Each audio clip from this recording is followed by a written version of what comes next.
ഇന്ന് നമുക്ക് വളരെ ഈസി ആയിട്ട് തയ്യാറാക്കാൻ പറ്റുന്ന ഒരു മുരിങ്ങയില കറിയുടെ റെസിപ്പി ആയിട്ടാണ് വന്നിട്ടുള്ളത്. അതിനായിട്ട് ഞാൻ മിക്സിയുടെ ജാറിലേക്ക് അരമുറി തേങ്ങ ഇട്ട് കൊടുക്കുന്നുണ്ട് അരപ്പിന് വേണ്ടിയിട്ട്. ഇനി അതിലേക്ക് 4 അല്ലി വെളുത്തുള്ളിയാണ് ആഡ് ചെയ്ത് കൊടുക്കുന്നത്. അതുപോലെ തന്നെ 1/2 ടീസ്പൂൺ നല്ല ജീരകവും കൂടി ചേർത്ത് കൊടുക്കുന്നുണ്ട്.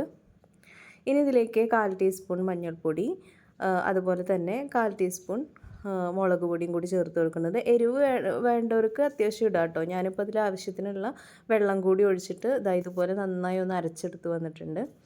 ഇനി നമുക്കൊരു പാനിലേക്ക് വെളിച്ചെണ്ണ ചൂടായതിന് ശേഷം അതിലേക്ക് നമുക്ക് കടുകും വറ്റൽമുളകും കൂടി പൊട്ടിച്ച് കൊടുക്കാം. ഇനി അതിലേക്ക് നമുക്ക് കഴുകി വെച്ചിട്ടുള്ള മുരിങ്ങയില ഇട്ട് കൊടുക്കുക. ഇപ്പോൾ മുഴുവനായിട്ട് ഞാൻ ഇട്ട് കൊടുത്തിട്ടുണ്ട്. ഇനി നമുക്ക് നന്നായിട്ടൊന്ന് വഴറ്റി കൊടുക്കുക. ഈ ഇലയുടെ ഒരു പച്ചമണമൊക്കെ മാറുന്നത് വരെ ഇത് നന്നായിട്ടൊന്ന് ഈ വെളിച്ചെണ്ണയിൽ കിടന്ന് തന്നെ നന്നായിട്ടൊന്ന് വഴറ്റി കൊടുക്കണം.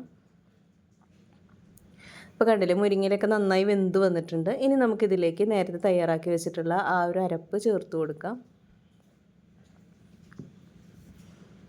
ജാറിലേക്ക് കുറച്ച് വെള്ളം കൂടി ഒഴിച്ചിട്ട് ആവശ്യത്തിനുള്ള വെള്ളം ഒഴിച്ചിട്ട് ഞാൻ കൊടുത്തിട്ടുണ്ട്.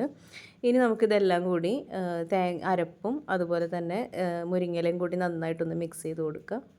ഇത് ചെറുതായിട്ടൊന്ന് തിളപ്പിക്കുക. ഇപ്പോൾ ഏകദേശം നന്നായി ഒന്ന് തിളച്ച് വന്നിട്ട് ഒരുപാട് തിളപ്പിക്കരുത്. ഇതിൽ ഞാൻ ആവശ്യത്തിനുള്ള ഉപ്പിട്ട് കൊടുത്തിട്ടുണ്ട്, അത് ഞാൻ പറയാൻ വിട്ടുപോയി. ഒറ്റ തളയിൽ നമ്മളിത് ഫ്ലെയിം ഓഫ് ആക്കണം. ഇപ്പോൾ കണ്ടില്ലേ, നല്ല ടേസ്റ്റി ആയിട്ടുള്ളൊരു മുരിങ്ങയില കറിയാണ്. വളരെ ഈസി ആയിട്ട് ഉണ്ടാക്കാൻ പറ്റുന്നതാണ്. എല്ലാവരും ഇതുപോലെ ഒന്ന് ട്രൈ ചെയ്ത് നോക്കുക. അടുത്ത വീഡിയോ ആയിട്ട് കാണാം. താങ്ക്